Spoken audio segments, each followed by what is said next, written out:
and welcome to this supplementary bonus episode of The Agents Angle. Many of you will be listening to this following listening to episode 15 of the show from the 22nd of October 2023, where we were joined by senior football news reporter from The Athletic, Matt Slater. So make yourself comfortable as we bring you the full interview with Matt from episode 15, featuring some philosophical football discussion, as well as examining many aspects, views and opinions of the football agents industry, as well as the wider football world. So at this point, I would like to welcome to the Agents Angle Matt Slater, who is a senior football news reporter for The Athletic, which for me is probably one of the most reliable sources for football news and aspects relating to the football agents world. Before joining The Athletic, Matt spent 16 years with the BBC and then 3 years as chief sports reporter for the Press Association. Now, for those who are more interested in football gossip, transfer speculation, manager rants and scorelines, they may not be readily aware of Matt's work. As I would say, he digs a lot deeper than gossip, researches the material, seeks out different perspectives and tries to offer a balanced and fair approach. He's covered stories from football finance to player data, club takeovers and club collapses, Saudi Arabia to Ukraine, FIFA to independent regulators, and of course a significant amount of work on agents. Matt is also a key contributor on many sport-related documentaries and films. And for anyone who hasn't seen the BT Sport film on the Bosman story, Matt is a key contributor to probably one of the biggest stories affecting the football world and the agents industry. He's also an ardent football fan, so isn't removed from fellow supporters. But we won't go into that topic at this time for certain reasons, but hopefully there is some light on the horizon. Matt, welcome to the Agents Angle. Well, thanks for having me. You should be my agent, Jonathan. That was lovely. Yeah, but I'm capped at the moment, so that's probably a bit of a problem there. As hopefully I've highlighted there, Matt, your work goes way beyond what happens on the pitch for 90 minutes or even 105 minutes. Yeah, whatever we're up to these days. With stoppage time nowadays. Yeah. But much like what we try to do with this show is look beyond transfer speculation and big money deals. Now, investigative journalism is a significant aspect of your work. Could you share one experience or story from that reporting in the football world that had the greatest impact on you? That's a good question. Well, I've been doing it a while, so I'll do a recent one then because it's just fresh in the mind. Me and a colleague called Phil Buckingham have been working for about a year now, just keeping an eye on Scunthorpe United. So I guess this is an example of what you were touching on in your intro. We, at The Athletic, obviously we do follow the really, really big stuff. Of course we do, we'd be mad not to. But we do have a big staff and we have, I think, a bit more time and a bit more focus because it is very, very focused on football, certainly the UK operation of The Athletic, to look further afield and deeper and further down the pyramid where there's some amazing stories. And Scunthorpe United are just an example of that. Just for people that know nothing about Scunthorpe United, it's a town in the north of England that has the same pros and cons as many other sort of towns in northern England or other countries in the world where the economy shifts and the economy moves. But the football team is incredibly important. The sports team is incredibly important to that community. And they're not a big team. They're much loved by their local community. They've been up and down the ladder. They've had some great players in the past, some great moments, but right now they're at a low, and they've been pretty badly managed for a few years. They've lost a lot of money, and they've fallen through the divisions. They're in the 6th tier of English football. They got relegated last season, and there's been a change of ownership, and heavily indebted. They got bought in January. Got bought by a guy. A property developer.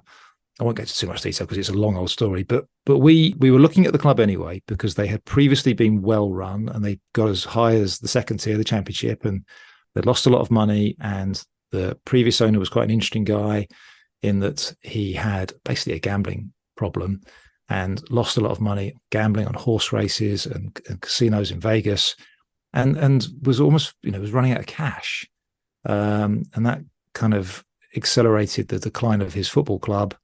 He had some business issues as well. And it was all just a bit of a car crash.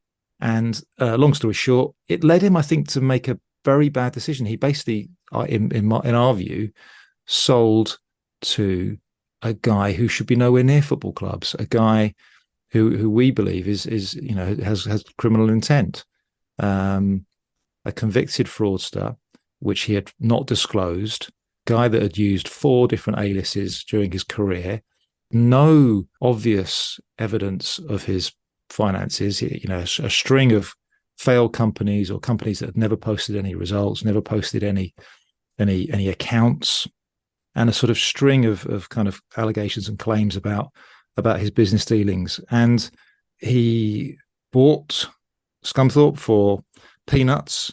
The key part of the deal was the ground, as so often is the case, the property, the land assets. And that deal collapsed. He got control of the club, poured money onto the pitch, got the fans on side, got them winning again, but stopped paying bills. And his relationship with the previous owner collapsed, and they've been fighting in the courts all around the land. The land was the key bit. That was the bit that had the value. And it all unraveled, and it unraveled. We reported his past, which was quite tricky to do. Lots of legal pushback. It got quite heated between him and us, and a large part of Scunthorpe's fan base who had basically been taken in by him. He had restored joy for them. After seasons and seasons of losing and having this very unpleasant relationship with the previous owner, this guy, if nothing else, made them win. And that was enough for many fans. What we were trying to point out to them was that this is a classic out of frying pan into fire situation.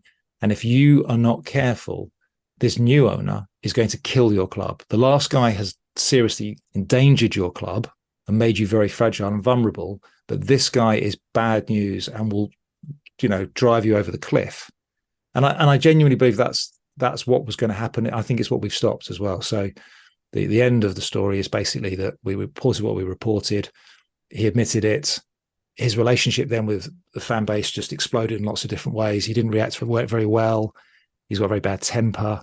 And he's sold the club. He sold the club quickly. And there are various investigations going on right now into his conduct over the last few months. But that club, I believe, now have the chance they should have had 8-9 months ago, with a local owners who've got lots of things to do, but they are the right people, certainly the right intentions. And I think that club has a future now. It's going to be difficult, but they have a future. So that's an example of a piece that I think made an impact, and fingers crossed. I think that highlights the importance of, shall we say, owners and directors tests and tests of good character, and making sure the right people are involved in the game. Now, some agents, whether founded or unfounded, fall under that categorization as well. And we have the test of good character within certain regulations. But also there's some common misconceptions about football agents and the normal stereotype, shall I say. In your reporting, when you report in relation to football agents, how do you address those stereotypes and those misconceptions? Well, yeah, that's a good point. I should probably add that obviously the guy in question denies many of the things that we've put to him. He doesn't give a very good explanation as to why, but he just denies it. He's denied it strongly. So we shall see. And as I say, there are some investigations ongoing. Your question about agents is bang on. There are a lot of ideas and preconceived ideas about agents. I mean, I don't mean to upset you two, but when you think about sort of unpopular groups in football, it's you lot and it's us lot. It's sort of just journalists, agents, referees, that sort of thing. We're the bad guys.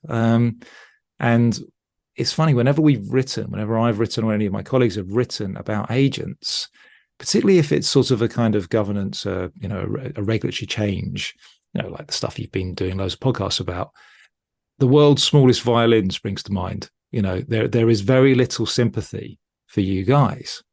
And there is this idea that you are all coining it in and you're taking money out of the game. That comes up again and again and again from administrators, and from clubs and owners, investors. and fans. There's this idea that, there's this amount of money, a finite amount of money, and you are taking it out and you haven't earned it. And there's, what value are you adding? So I think that's the most fundamental thing to address, right? What value do agents serve? I mean, people can moan about journalists, and I can go, "All right, yeah, there's good journalists, there's bad journalists, and okay, that was not a good piece of journalism."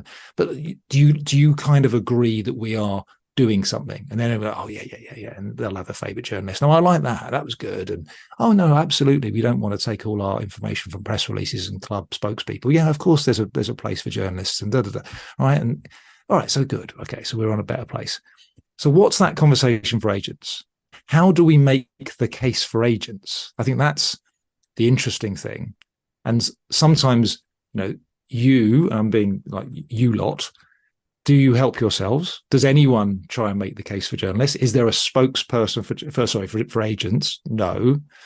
The few times where agents really become the story, does that agent then try and sort of think kind of holistically, look, all right, there's the specifics of this story, but come on, generally speaking, agents do this. This is why we're here.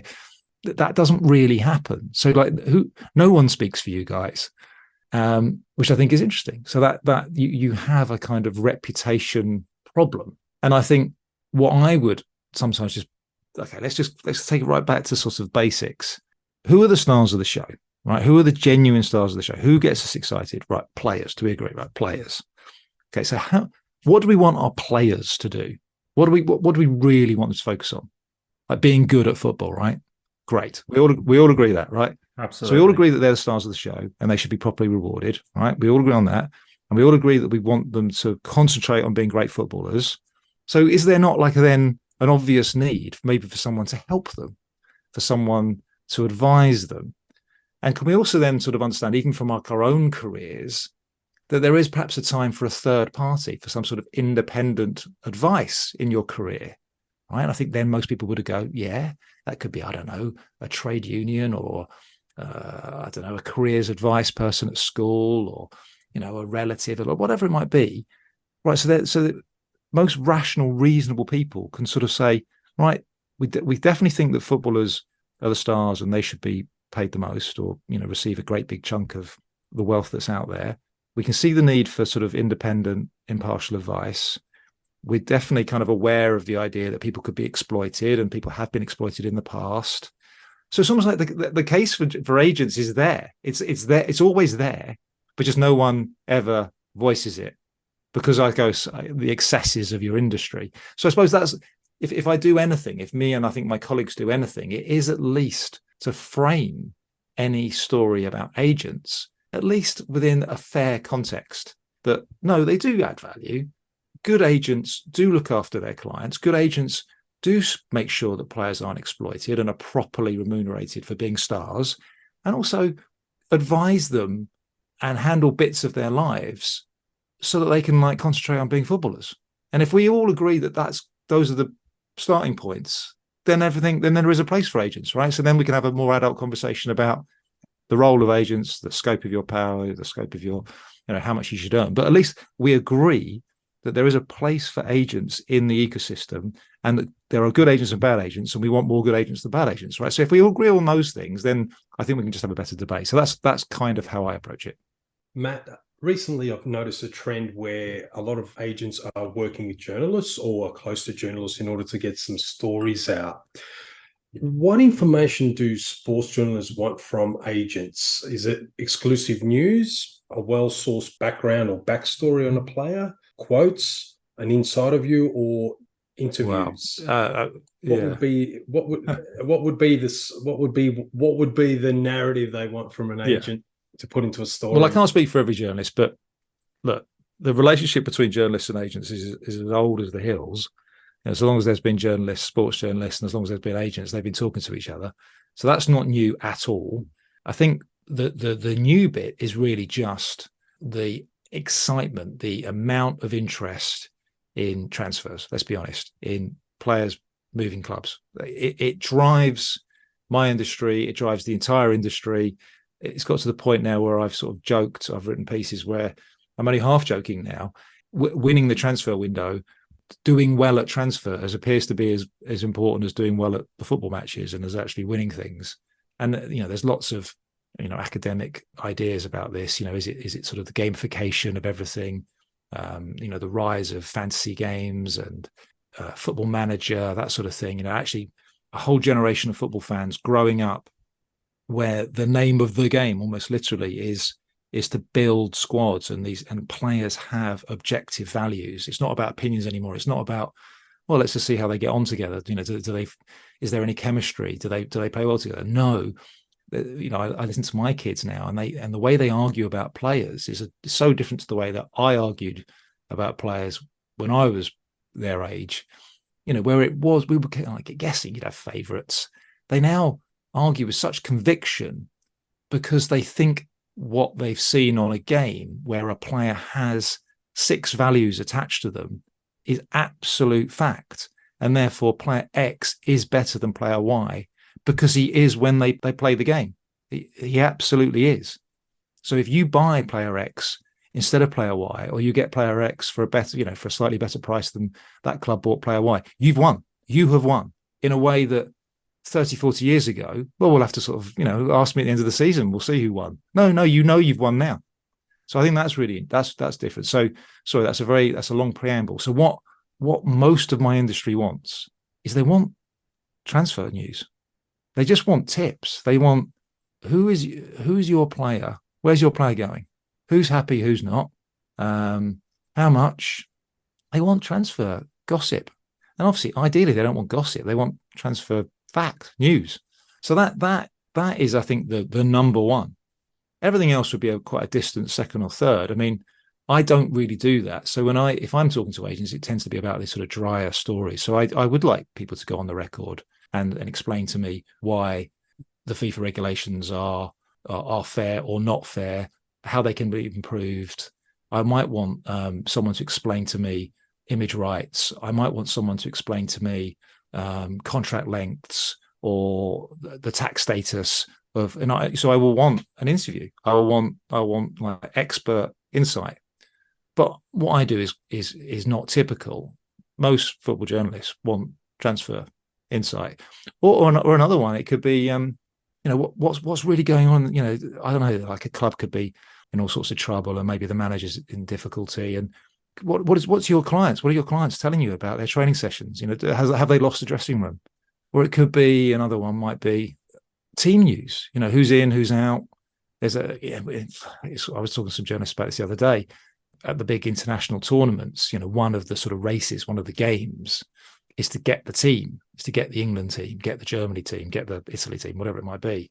Well, nearly all of that comes from agents, their players telling the agents, well, I was training with the B team or the A team, or, the last session we did was a set piece session and this looked like the team. So I think this is the team.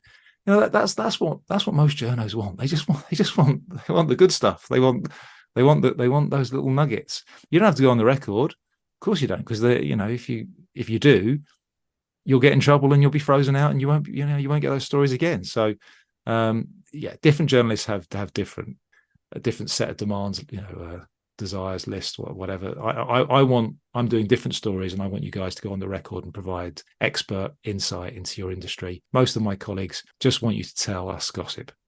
Many top football agencies now have PR or marketing sections. There's a growing trend now with a lot of the football agencies. They use social media or media releases on their player deals, as you mentioned, transfer deals, to boost the profile of their clients, but also the profile of the agency.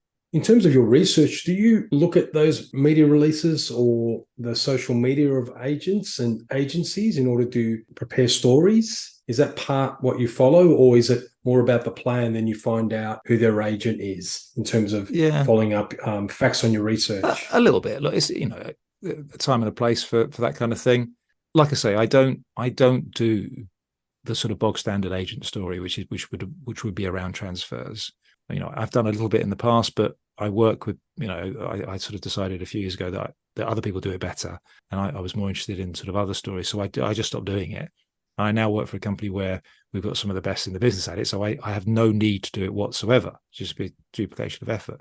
And I think those people do that. if that's your speciality, you got to be across everything. You got to be across social media, what agents are tweeting, who they're following. And some of it is really, quite, I would say dark arts. It's not dark arts at all. Have they stopped following people on Instagram? That's the number of times that can be a clue as to what's going on. Or players changing representation. You can often sort of see some changes on their social media. So yeah, that's useful. And you're right. As your industry has consolidated and got bigger, the amount of money that's involved, the number of stories, the amount of scrutiny on your industry, just like any other industry, yes, suddenly you require PR help as well. So that's definitely something we've noticed. And these big agencies, we might get onto it. I mean, it just seems like one of the trends in your industry, this consolidation trend. We're talking about big business now. We're talking about big multinational cross-border conglomerates, everything from Hollywood movie stars to NBA players. And yeah, having someone to pick up the phone or deal with journalists if there's something that's been written that they don't like. Agents are busy too. And maybe an agent might be an amazing agent, but might not be brilliant at dealing with the media. Yeah, get some professional advice there. I mean, that's, your players. I'm doing like quote things now as well. So your players. So you in the industry. So you need expert advice as well. You mentioned transfers, and obviously everyone's interested in transfers, the fans, the journalists, the clubs, sports outlets or papers on websites like The Athletic, The Guardian football section, Corriere dello Sport in Italy, France Football in France, Marca in Spain, and I'll even go to Latin America or Slater in Argentina, are fascinated about player transfers and the agents involved.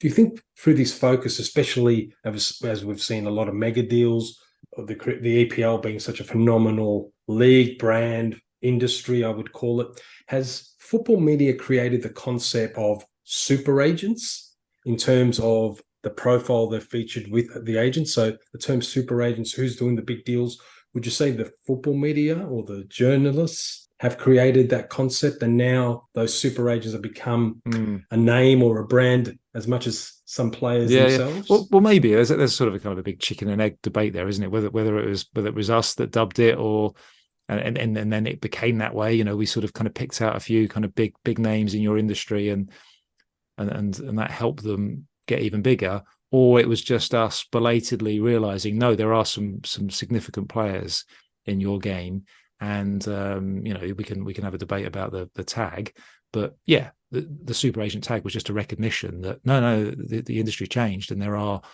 these super powerful people who are gatekeepers, who have a sort of stable of really important clients, and they make the weather. So I think it's an interesting philosophical debate. Just on the first bit of your question, I think it's I'm not old enough to know what was going on in the 60s and 70s, but or even I don't really remember what was going on in the 80s. But I mean, certainly in the last 10, 15 years, transfers are just massive. I cannot stress to you, just anyone that works, certainly if you're behind a paywall or if you work online, which is pretty much everyone these days. So you have good data as to who's reading, when they read, what they share. It's transfers, and it's not just football. This is the thing that I think that's really, really important to note. The Athletic, of course, is basically an American company, and we have like fantastic NFL, NBA, NHL, Major League Baseball guys, reporters too. And what Americans kind of refer to as roster construction, so the draft, free agency, these are the milestones in those sports. The NFL draft is probably the biggest thing the Athletic does. NBA draft and maybe summer transfer window will be next. The big free agency windows, the dates would be next. The winter transfer, though honestly, they are like the calendar items in a way that, I don't know, journalists sort of 20, 30 years ago, first game of the season, third round of the FA Cup, what's going on for an organisation like the Athletic, it is these big roster construction moments. We have people who only work on the NFL draft all year. The NFL draft takes place over a weekend, but it is a year-round job for one of my most famous colleagues. We have probably our best paid journalist is our NBA trade expert. That's just the way it is. That's just the fact. The most followed journalists by a bloody mile on social media. The draft is by a mile. It's not even The draft close. is fascinating. It's not, I find yeah. it absolutely fascinating. It's like a soap opera. Yeah. It really is. And then you get the plot twist at last minute because one person does one thing and then it totally changes it and flips it on its head. Yeah. I think it it's is fascinating. And why do you think that has become so big and so exciting? And I think it boils down to hope. And we all want hope. Why do we like sport? Things like the draft and the summer transfer window are perfect. Nothing's gone wrong yet, unless you didn't get the player you wanted. But for most fans, it's like, oh, we got some players. This is wonderful. I can now look forward. I can now look ahead. Oh, right. And then, oh, God, we're as bad as we were last year. Oh, dear. Oh, but it comes around again. Particularly, this is, I think, the beauty of American sport that they do really well. This built-in competitive balance where the bad teams get the first pick of talent. Hope springs eternal. You're not doomed. The smallest market team, the worst team, can, they don't always do it, can, if they get 2 or 3 years of draft picks right, be good. That is hope, isn't it? That's what keeps you coming back. So, I think transfers and drafts are honestly what make this industry go around. Yeah, I've also seen it with that concept now of a timer and the deadline day of transfers for the transfer window, which they try, as you say, the Americans do it very well. They're trying to bring that narrative or that idea or that excitement, I should say, with deadline day, with close of the summer transfer window. If you could describe, Matt, the football agents world and industry in one word right now, what would it be and why? It's one of our seminal questions we ask a lot of our guests. Okay. But grey. One word. Grey. Grey, as in vague. And I'm going with grey just because it's a very broad, right, range of activities that you guys do. There's so much going on. There's good bits. There's bad bits. And it is, you are in the margins. You are in the shadows. For the reasons I sort of said at the beginning, like people very rarely come out. There's not an agent spokesperson that explains what's going on. So if we would sort of compare you to like VAR and refs, which have also been a little bit grey and in the margins, we've had this great big kind of 2-week long debate about what happened in that game, Liverpool Spurs Liverpool, and last night was it Howard Webb was on, and he was sort of still talking about it. So there was a kind of conclusion to it. Whether it's a conclusion or not, I don't know, but someone did eventually come out and explain. And there has been a change. The protocol has changed. We saw that even the following weekend, the way that match officials and the VAR will speak to each other. So there's sort of a bit of a resolution there. It's less grey, if you know what I mean. You guys are still grey. You guys, I think, maybe that's just the way it should be. Maybe that's the way it's designed to be. Maybe, we don't want to hear from you. We shouldn't hear from you. Your job is to be in the background. Your job is to be consiglieres to players and to sort of be fixers, and you are brokers, right? So you're not the main men. But I think it's safe to say, Matt, the industry has made me grey. Right. Well, there you go. The years, and it's made a lot of people grey. Well, that's it then. and not just in that sense. And I think we've had several guests on who've spoken about this representative voice for agents, and I think it's a common thread that runs through it all. And hopefully we might see change at some point in the future, but that's a fingers crossed thing. As I mentioned in the intro, the Bosman film on BT Sport was great. I find it absolutely fascinating to see how things panned out. And of course, the guy at the centre of it had a monumental impact on the football industry, and it didn't turn out really to benefit him. In fact, it flipped the other way. Now, that signified a monumental change in football. What do you think has been the biggest story from an agent perspective so far? And do you envisage anything in the future? Well, I do think that Bosman ruling, I mean, for fans that are sort of relatively young, they won't get it. They won't get how monumental it was. But it really did change. It's a classic case of unintended consequences as well. No one could have foreseen, certainly the legal team, certainly John Mark Bosman himself could never have foreseen what would happen. So just for anyone that doesn't know what this was, he was a sort of journeyman Belgian player. He, been relatively promising, but didn't quite kick on. Found himself sort of on the margins of a team. Wanted to move, but this was a time where the clubs retained incredible and looking back now, ludicrous control over out of contract players. Out of contract, you can go, right?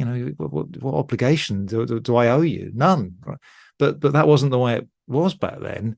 And he was trying to move to a French team. I think he was just trying to go across the border, where there was a job waiting for him, and his existing team, just wouldn't let him go. They wanted a payment that I think anyone fair and rational looking at it now would go, how on earth did they think they were justified to that? But they were, because that's the way it was. You retained sort of the registration of a player, and it took 2 or 3 years. It went through the courts, went all the way to the highest court in Europe, and not only did that change, so we got the Bosman. You end of a contract, you can go for a free transfer. Your previous employer is owed nothing, right? Genuine, well, not even genuine free agency, but closer to free agency.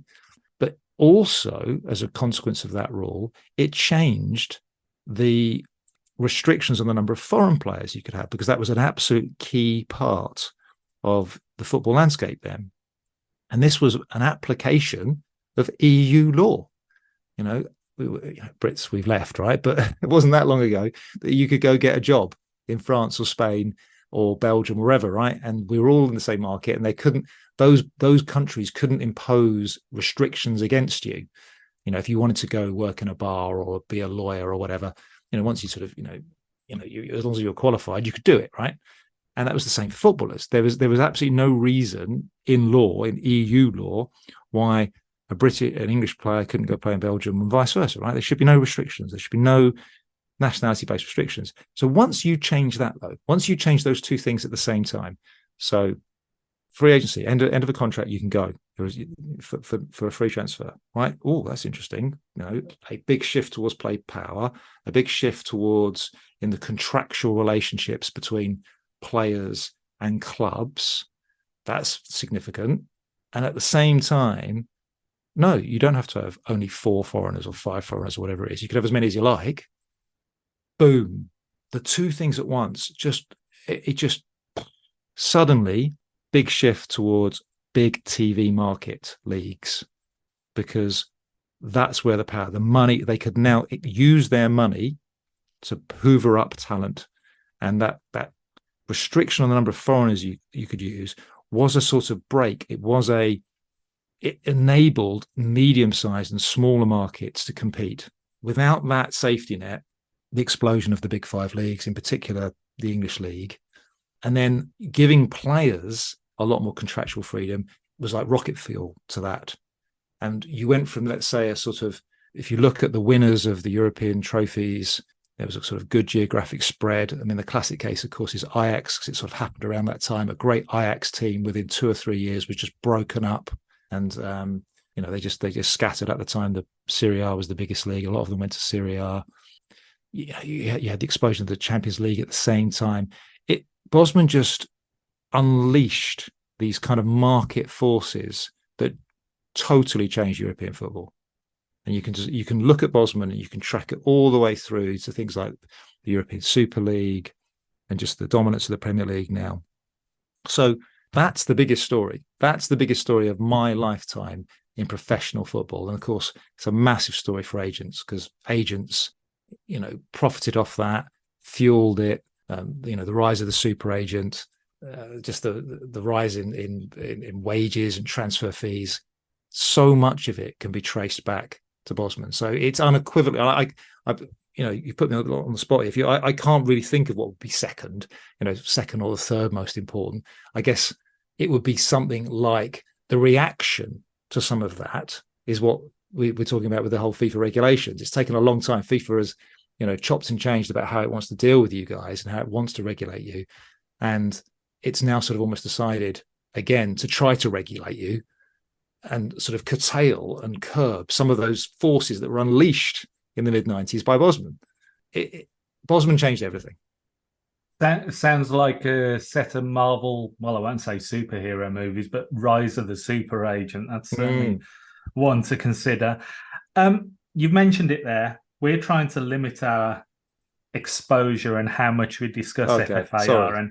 And no, however much we try to get away from it, Matt, we just can't. No. We've tried for weeks to get away.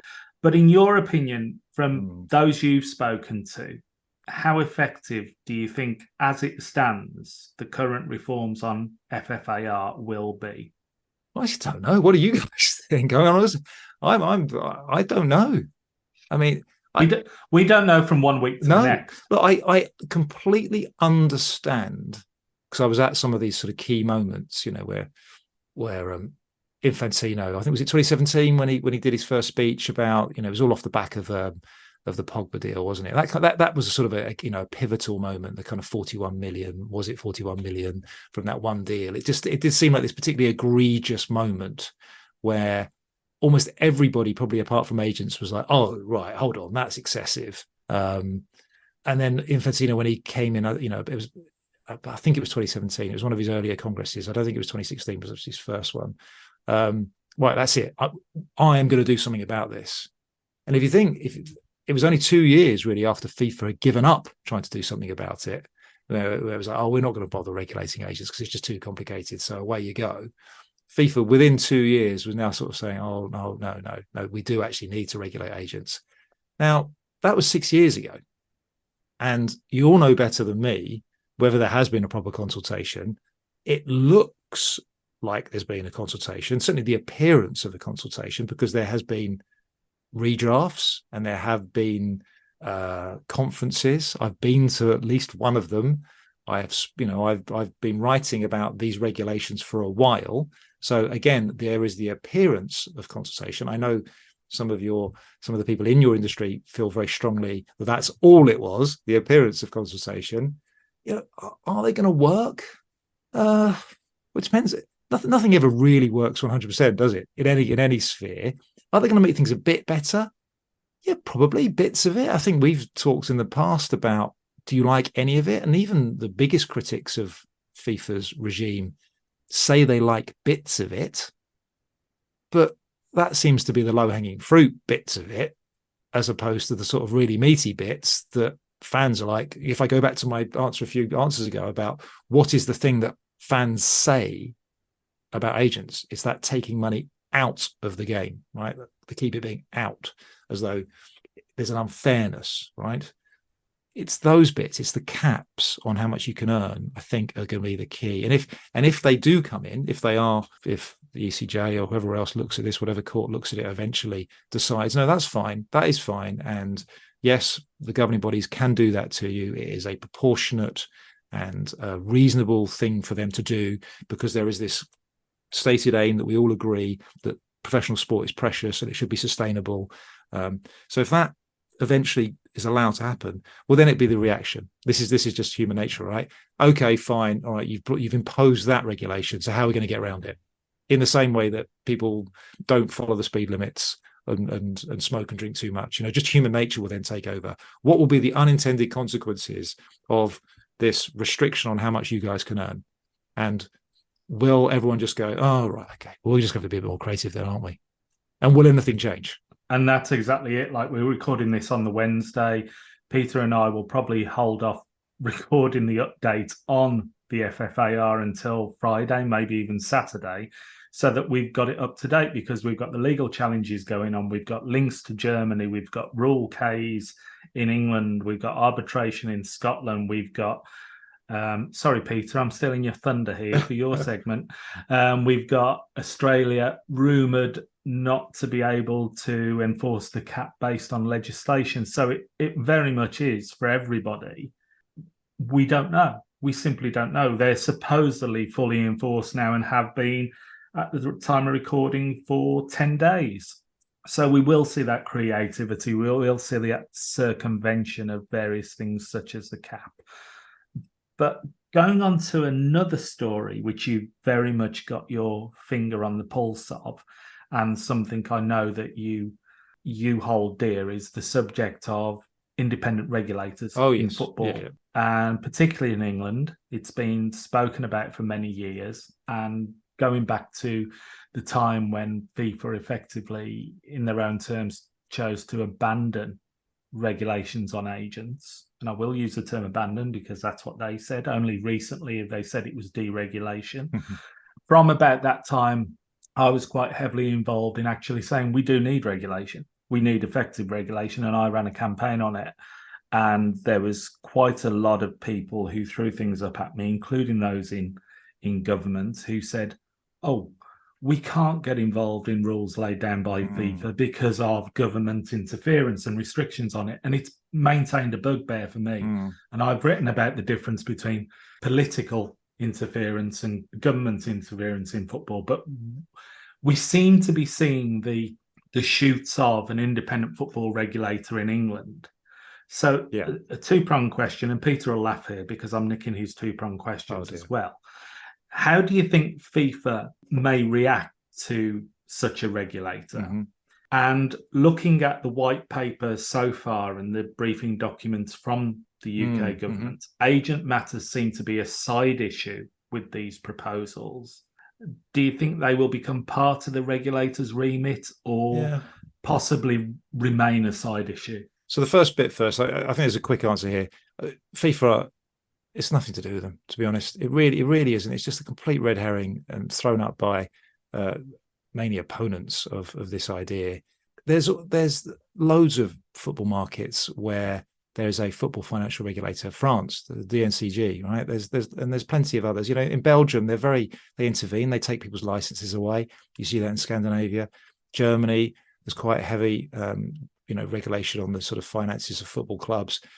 So no, where FIFA get annoyed is where prime ministers and sports ministers start removing heads of FAs and start sort of bossing people around. And also, FIFA is a bit of a bully, to be honest. It only ever takes on small football associations where, I don't know, there might be a really egregious case of mismanagement or cronyism. The idea that FIFA staunchly fights political interference in football is a nonsense, where in whole swathes of the world, everything is dictated by a single party or a single person, so that it's just ridiculous. It's just a ridiculous concept.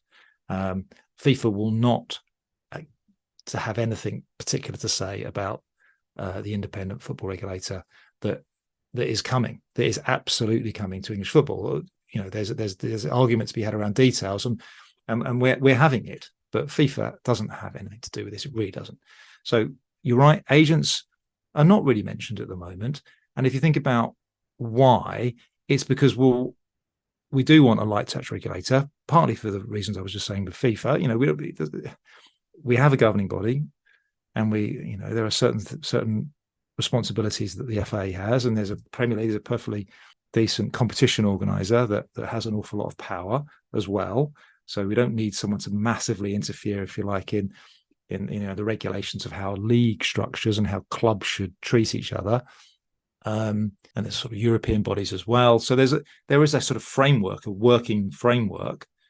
The regulator is supposed to sort of fix problems that have been identified by pretty much everybody around sustainability of the industry going down the pyramid. The things that kind of cause this to happen, don't forget this is a Conservative government that's doing that. Conservatives, right, don't normally like regulation. It was the failure of a few clubs, Bury, Macclesfield, this sort of sense that money wasn't trickling down, that clubs were just simply not sustainable. So that was one. And then the second bit was really the attempt to form a European Super League, which created this big shock at the sort of top of the pyramid. Those were the sort of and then again COVID coming along and stressing the entire industry. So it's around sustainability. It's around sort of top end governance, and that's it. And I was talking about that the investigation did into Scunthorpe around the owners and directors test. There are certain bits of the football governance, if you like, pie that football itself hasn't done well because it's riven with self-interest. You talk about getting agents to agree. 92 football clubs in England, there are 92 different opinions, and they change as they go up and down the, what they thought last year. They'll forget that if they get promoted or relegated. They'll have a different set of needs and demands, and they'll was the old joke about, if you don't like my principles, it's okay, I can, find some others. I come across that all the time. it doesn't have to be, top down.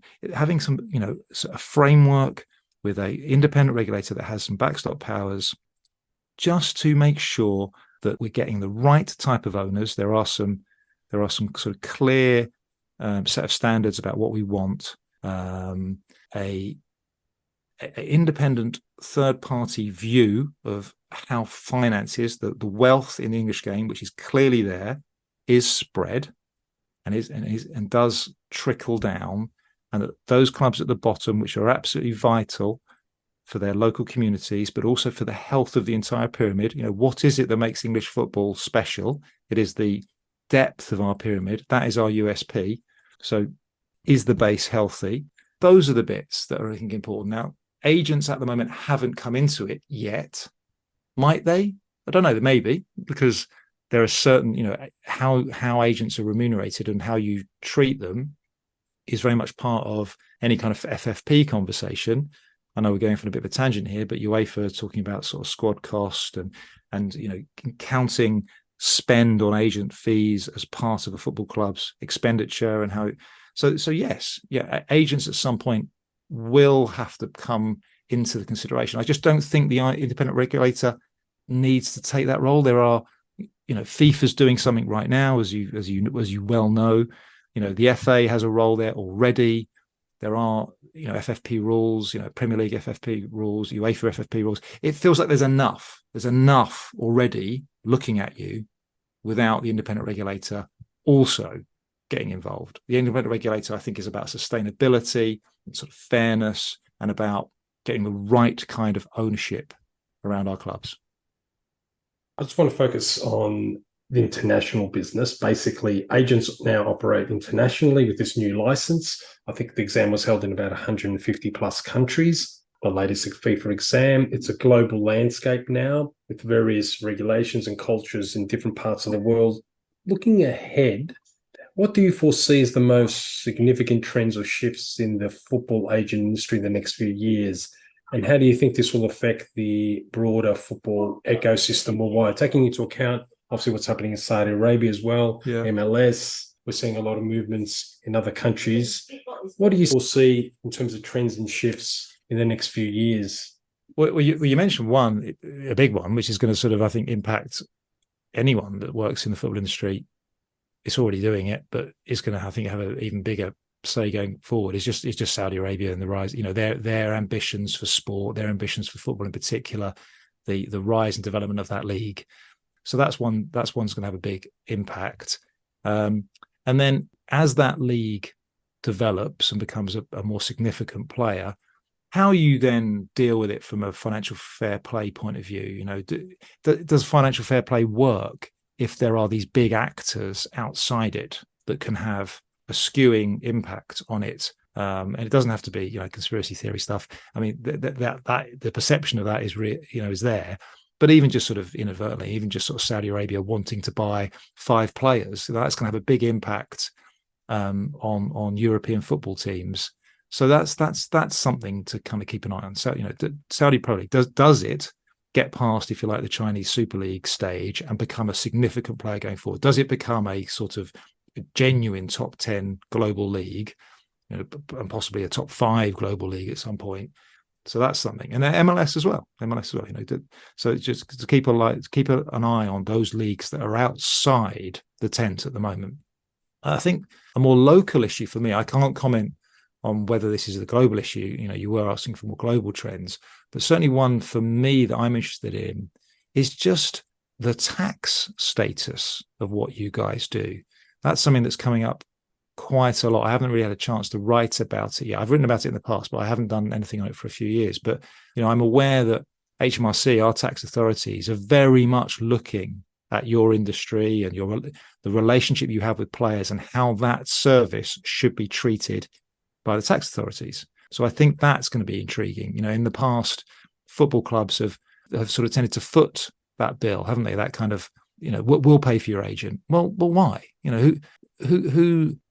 Who should pay? Who's providing the service there? Who's the beneficiary of that service? And if the beneficiary of that service is the player, well, that's clearly the player should pay the tax on that, and it's a benefit in kind and should be taxed accordingly. So I think these are things that are going to be interesting for the next couple of years, possibly more interesting even than these FIFA regulations. Once the dust settles and people get their heads around it, if the tax authorities are going to sort of take a fresh look at your industry, I think that's going to be interesting.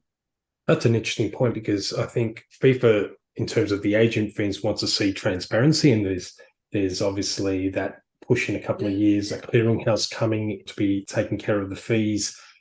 In terms of that transparency, and obviously that tax goes into that area, because now with the new regs, the players have to pretty much pay the agent, with the exception if you're acting on behalf of a club, whether there's a selling club or engaging club, but pretty much the onus is now on players to pay the agents. So that's going to be very, very interesting. I just want to pivot a little bit to women's football.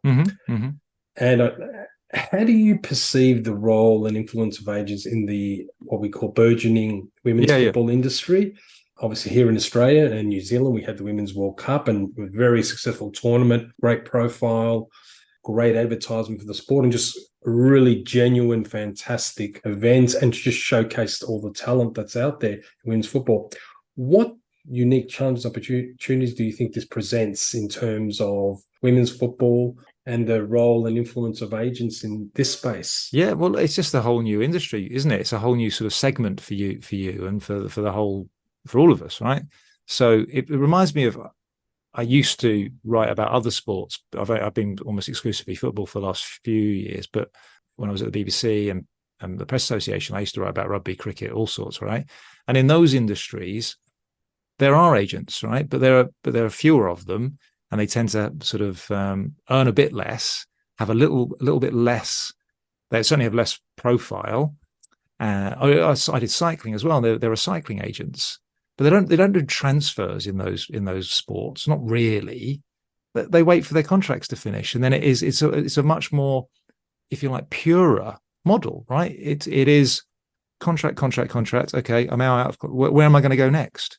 And the agent then is very clearly working for the athlete, and the job is to sort of go off and find my client the best possible job I can find them, right? And that might be the best team, the best situation, the best pathway to becoming the player they want to be.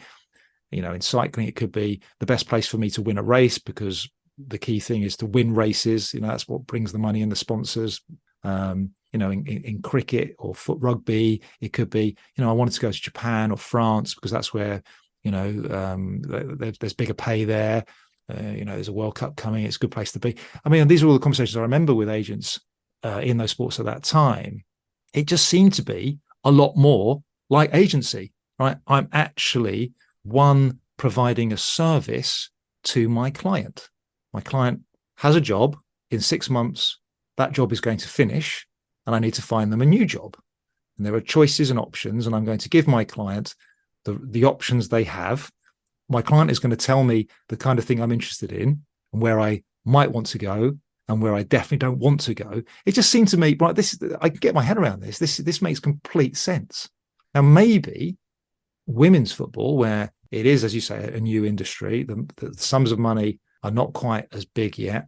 There's an opportunity here for sort of the football agency world to kind of reset a bit and just go back to sort of like old-fashioned consulting and agency. And I don't know, maybe I'm being a bit naive and optimistic there, and very quickly it will go exactly the same way as men's football. I don't know, but it does seem to me, you're right, it is a completely new opportunity. Not completely new, but it's an exciting new space. Progress is obvious, and I think I suspect it's probably a slightly happier, cleaner place at the moment. Whether it stays that way, I don't know. I think reflecting back on episode 5 that we did, and we had Maria Carlson DeCecco, who focuses solely on women's football and agency in the women's game. I think we highlighted that it is an opportunity to reset, to start with a clean slate, to even learn from the errors from the men's game and move forward. And talking about other sports, I can certainly concur with that, having worked in sports as an agent from taekwondo to swimming. It very much is more the passion to be involved in the sport and to see people evolve and succeed than it is for the money. Particularly from a lot of the athletics representation I've Yeah. done, which that pretty much you probably operate at a loss a lot of the time. Well, okay. Is there any article in the Athletic written by yourself or one of your colleagues focusing on agents and all player deals or transfer deals that our listeners should look out for? Well, so yeah, like I say, the transfer stuff is almost constant, but we're outside of a window for the main league we follow, the Premier League. So, come the next window, if it's transfer stuff is your thing, then my colleague David Ornstein is one of the gurus. Another colleague of mine, Dan Sheldon. So just look at some Dan Sheldon pieces. He's been writing an awful lot on the FIFA regulations and the furore over the exams and the mess and the nonsense of that. So Dan Sheldon has done like a series of good pieces on that. But yeah, so those I'd steer your listeners to those two. So Dan for more FIFA regulation exam stuff. David Ornstein, if they don't already follow him, he's our goat on transfers. And of course, when you've finished listening to the Agents Angle podcast, you've also got the Athletic podcast. No, we've got a few. Yeah. So there's one in the morning that's sort of bite-sized, which is pretty good, doing quite well. And there's a sort of a longer one that they do, I think 3 or 4 times a week. So yeah. Brilliant. Just to finish, Matt, and I don't know whether you want to answer this question as with your journalist hat on or with your football fans hat on, maybe both. If you had one wish relating to the football agents industry, what would it be? Well, I'll try a bit of both then. So I suppose from a journalist point of view, it would be more transparency and a sort of kind of an improvement in standards. But I'd say that about my own industry. I'd say that about directors of football or managers or owners, right? I think the industry as in general has tolerated. We've allowed it to tolerate bad practice for way too long, be it just on customer service, match day experience, or hiring and firing of managers, HR, you name it, right? It's just not been as good and as professional as it should be, and some of that is because there hadn't been the scrutiny on it before, there hadn't been the money, it hadn't been as important, it hadn't been considered as important as business or politics. And of course it's not, it's the old gag, it's the old joke, it's the most important of the least important things. But the bottom line is the sport as an industry, as a global industry, is really big now and is really important. And we can see, I mentioned Saudi Arabia a moment ago, we can see governments have been using sport for very political ends, huge, big, strategic national projects. So sport is important. It's important to people. We love it, but it's also important. It's genuinely important. There are jobs tied up to it. Soft power, regeneration of diversification of economies and stuff. So we should treat it more seriously. So that means improving standards, more transparency, more accountability, better people, better qualified people. Now that's what I would like. But I'm not I don't want to sound like I'm sort of picking on agents. That's a more sort of general point about the type of work that we should expect from the people that work in the sports industry should just be better. And you make things better by sharing best practice and being accountable and transparent. So that would be sort of a very sort of general point. And I think from a fan, this might annoy some of your listeners. I mean, I think there is a sort of sense, and it must come from somewhere. I don't think it's just a sort of cliche or where's this come from, like some sort of conspiracy against agents. There is this sense that some agents have been greedy and aren't providing much of a service and are taking money out of the game. Now, I know that's sort of a kind of a bit of a nebulous concept, and aren't agents, aren't football journalists taking money out of the game? Well, yeah, maybe, maybe we all are, right? But it's the sort of disproportionate element to it. And what's the value that you bring? Yes, an agent doing a good job for a young player, keeping them out of that bad experience or successfully getting them out of that failing team or that manager that didn't recognize them or was misusing them and getting them on the right path again, or don't take that contract because you'll be there too long. Take this one, playing time. Don't chase the money straight away. There are lots of examples where an agent can genuinely add value for their client, but for the bigger picture, right? For if we want to watch good football, fair football, an agent has a role. It's just, I think there has been, I suppose it's because of my privileged position as a journalist, I'm just aware of some stories where I'm just like, Jesus, an agent earned how much? And they did what? Sorry. I don't want to, there's one that crossed my desk about a month or so ago, where it just sort of summed up the worst of your industry for me. It was an agent who was angry, and he's actually, I can't sort of reveal too many details because I think it's a live case, that he had provided some advice to a club chairman about a player. And the club chairman, and it was a series of WhatsApp messages, had gone, yeah, all right, okay, thanks. I'll mention that to our director of football. And it read to me as a neutral that this guy, the chairman, was being polite, was not fobbing this guy off, was just being polite, and probably knew, oh, yeah, of course I'll tell our data, our director of football, our scouts about this player. Of course they know this player. Anyone that watches matches of the day knows this player's good. Just sort of was being polite. And then, 2-3 months later, said club moves for said player. And the agent is up in arms going, well, hold on a minute. I played a role in that transfer. And you're like, well, okay, that's one reading of those WhatsApp messages. But another reading is that guy was just being polite, literally just being polite, and was fobbing you off. And this guy wants some ludicrous amount of money. I was thinking, you've done less work on this transfer than I do on a typical story, and you want a 6-figure sum. This is nonsense, and you're not helping your industry. I think so in that case, if that's the case, there'd be a lot of scouts putting forward a hell of a lot of claims going back many, many years. Yeah, it was. So look, I picked it. Again, a sort of bad cases don't make good law. It's just one that's crossed my desk, and again, I shouldn't tar you all with the same brush to court, because I wouldn't want people to tar me with I read some nonsense in the Mail or the Sun the other day. You're all rubbish. You all make stuff up. And it's like, well, sometimes, or more often than not, sometimes we're told something that we then didn't check out and we ran with it because we were under pressure for time, or maybe we shouldn't have run that one because it wasn't a great piece of info. But that's what it is 99 times out of 100. And in your line of work, one agent trying their luck on a deal they had very little to do is not fair and indicative of what the work most of you do. So I don't know. I think if we could all just be a bit more reasonable about the demands we make and the amount of money we should earn and the value that we add, I think if we were more realistic, it'd be a better place. Well, Matt, thank you so much for your time. Thank you for your insights. Thank you for a fresh perspective on the agent side of the industry and football as a whole. And hopefully we'll catch up in the not too distant future. Yeah, lovely talking to you. And you, Matt. Take care. We hope that you enjoyed that interview with Matt Slater.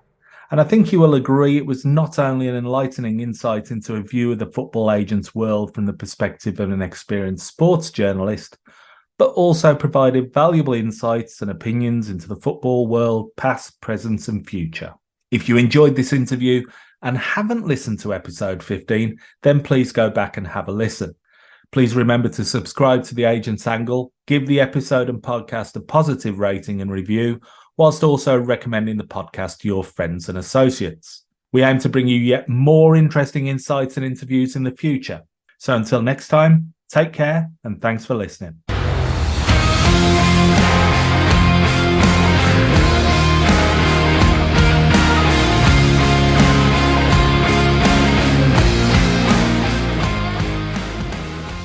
The purpose of the Agent's Angle podcast is to provide news, information and facilitate discussion on regulatory matters, policies, business trends and issues affecting football agents worldwide. The opinions and recommendations presented in this podcast are for general information only and should never be considered legal or professional advice. Furthermore, the views expressed by guests are their own and their appearance on the program does not imply an endorsement of them or any entity they represent. Thank you for listening.